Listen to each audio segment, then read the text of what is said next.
Egypt is threatening to suspend its peace treaty with Israel if Israeli troops push into the densely populated town of Rafah. Ukrainians face the second anniversary of Russia's full-scale invasion as UN sources estimate civilian casualties are around 30,000.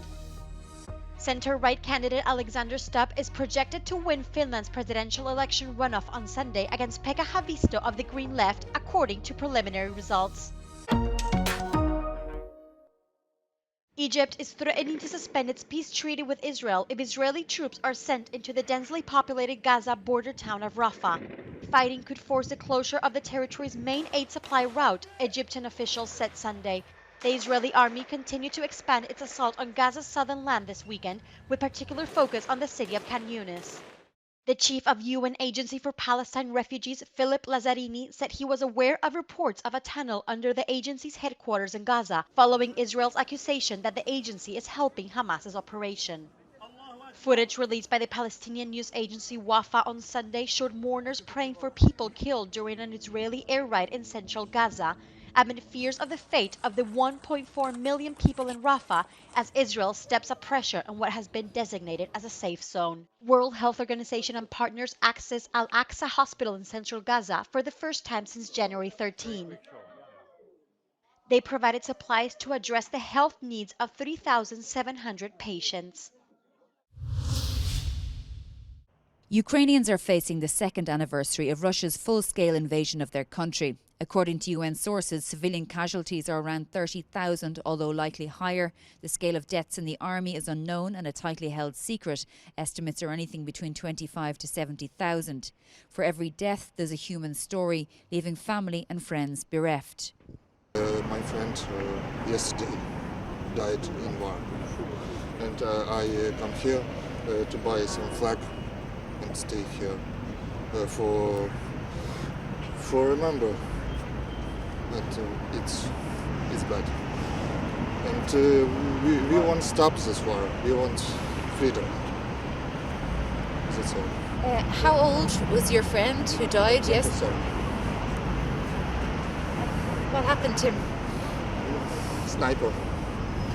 The Ukrainian army is widely respected for its early successes, driving Russia out of half the territory it took in the early days of the territorial conquest.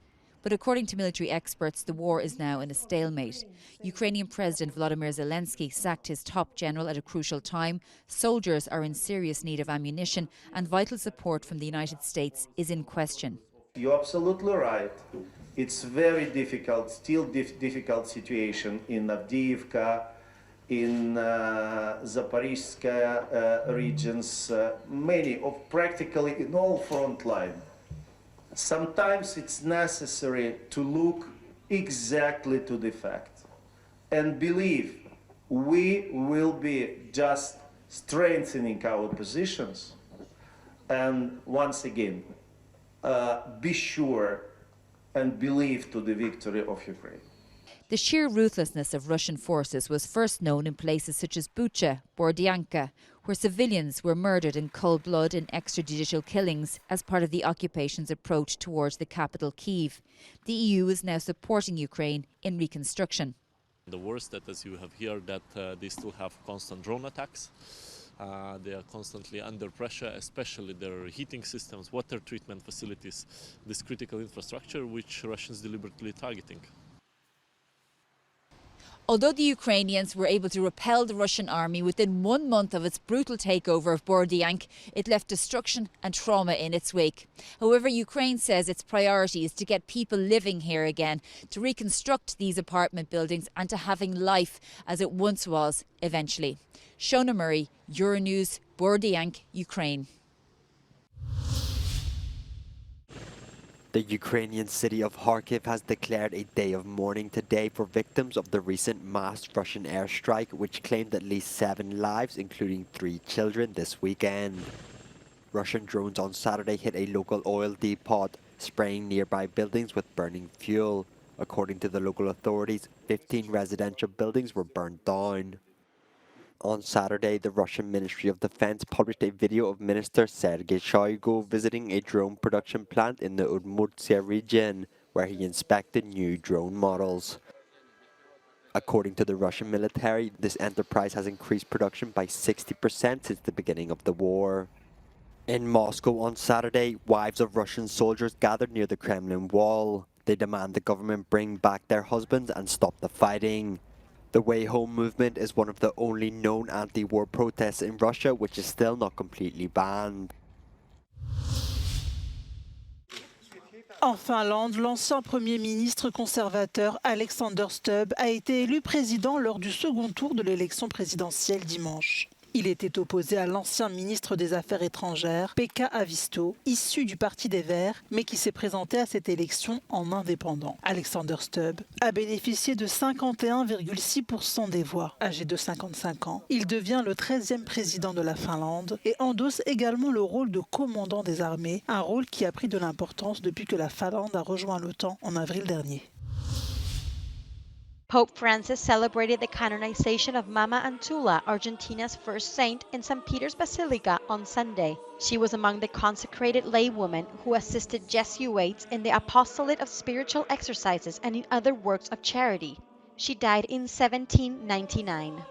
Quando prendiamo le distanze dalle altri per pensare a noi stessi, quando riduciamo il mondo alle mura del nostro star bene, quando crediamo che il problema siano sempre e solo gli altri. In questi casi stiamo attenti, perché la diagnosi è chiara, è lebbra dell'anima.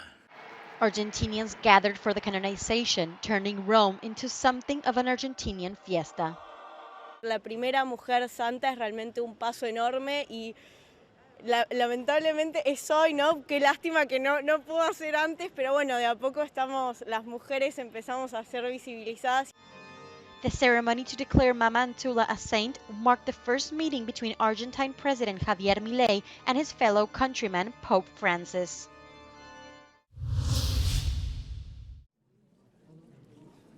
The European Parliament has voted in favor of more relaxed regulation for the use of new genomic techniques known as NGTs on plants. Some experts argue that our food system could become more sustainable with their help, since plants may become more resilient to climate change and resistant to pests. But what exactly are these techniques? Les nouvelles technologies permettent de cibler plus précisément d'une manière chirurgicale comme un ciseau les gènes au sein du génome d'une manière bien précise sans toucher toutes les autres parties du génome et introduire la fonction ou améliorer la fonction qu'on veut. Donc il y a un gain de temps qui est énorme et c'est encore plus important que c'est plus précis et on va cibler que la partie qui nous intéresse à améliorer. Professor Bendaman believes that NGTs could play a crucial role in addressing the impact of climate change on agriculture. He hopes they prevent crop losses caused by early flowering, something that is happening more and more frequently. Across Europe, this method is currently regulated in a similar way to genetically modified organisms, GMOs. But how alike are the two techniques? Ces technologies sont totalement différentes de la transgénèse qu'on utilisait avant, puisque dans la transgénèse, on introduit un gène nouveau. Ici, on ne fait que modifier un gène déjà présent. However, some farmers and former farmers, such as Christian Foyeret, view these NGT-modified plants as potentially harmful to agriculture. Les NGT font partie de mes revendications et des revendications de la Confédération paysanne. C'est une grosse inquiétude si ça passe parce qu'on part sur le brevetage du vivant et avec toutes les dérives qu'il peut y avoir, on sera sur une agriculture encore plus productiviste, capitaliste et tout ça.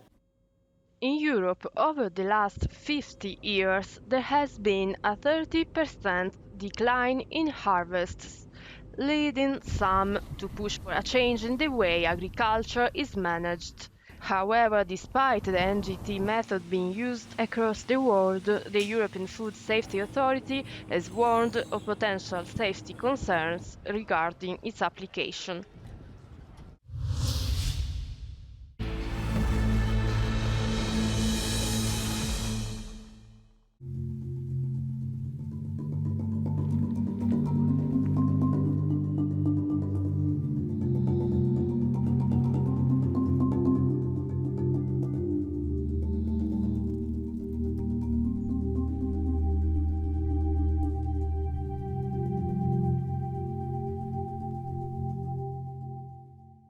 after I take train, I go to St. Petersburg. Then I go to hostel there. I wait maybe 2 days to 3 days. Then after I go to another city, Viborg city. Then I buy from there a bicycle. Then after I come to Finland. The police and the arms they help us. So it's good for us because it's so easy. You come here.